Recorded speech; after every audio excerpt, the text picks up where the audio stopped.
জাতি ধর্ম নির্বিশেষে জনপ্রিয় অভিনেতা বলিউড সুপারস্টার সালমান খান। তবে ধর্ম ও রাজনৈতিক বিষয়ে বিভিন্ন সময়ে নানাভাবেই তাকে অবস্থান পরিষ্কার স্পষ্ট করতে হয়।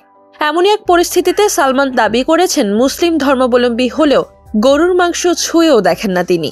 নিজেকে সর্বধর্ম সমন্বয়ে বিশ্বাসী বলে দাবি করেন সালমান।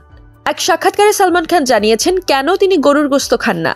তিনি বলেন, হিন্দু ধর্মে যেমন গরুকে মা হিসেবে পূজা করা হয়, তেমনি তার কাছেও মায়ের মতোই। তাকে ওই সাক্ষাৎকারে প্রশ্ন করা হয়েছিল সালমান খান কি খেতে পছন্দ করেন। এর উত্তরে তিনি বলেন, আমি গরুর মাংস এবং শুয়োরের মাংস ছাড়া সবকিছু খাই। গোমাতা তো আমাদের মা, আমি বিশ্বাস করি সেই অর্থে আমারও মা। আসলে আমার নিজের মা হিন্দু ধর্মাবলম্বী আর বাবা মুসলিম। এদিকে আমার আরেক মা হলেন খ্রিস্টান। আমার মায়ের সঙ্গে একই বাড়িতে থাকি আমি। আমার কাছে সব ধর্মই সমান। প্রত্যেকেরই উচিত সর্বধর্ম সমন্বয়ে বিশ্বাস করা।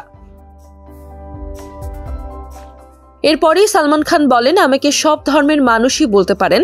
আমার বাড়িটাই এক টুকরো হিন্দুস্তান।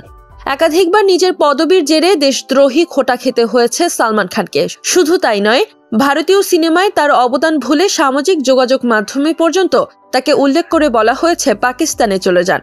এরপরও বারবার আন্তর্জাতিকভাবে গর্বের সঙ্গে ভারতের সংস্কৃতি তুলে ধরেছেন সালমান। কখনো সিনেমার মাধ্যমে সকল ধর্ম সমন্বয়ের বার্তা দিয়েছেন, আবার কখনো স্বেচ্ছাসেবী সংস্থা খুলে দুস্থদের সাহায্য করে বুঝিয়ে দিয়েছেন যে তিনি আদতে মানবতার ধর্মে বিশ্বাসী। তার বাড়িতে যেমন ঘটা করে গণেশ চতুর্থী, দিওয়ালি পালন হয়, তেমনি ঈদ উদযাপন হয়। গত বছরের পুরোটা জুড়েই সালমান পরিবারের বেশ আতঙ্কে কেটেছে। প্রথম দিকে গ্যালাক্সি অ্যাপার্টমেন্টে বিষ্ণুই গ্যাংয়ের হামলা, এরপর মাসখানেক ধরে খুনের হুমকি। তবে এর মধ্যেই কড়া নিরাপত্তায় চালিয়ে যাচ্ছেন শুটিং। সর্বশেষ সিকান্দারের পর মেগা বাজেটের দক্ষিণী সিনেমার অভিনয় করবেন তিনি। মারিয়া মায়া, নবীন নিউজ, ঢাকা।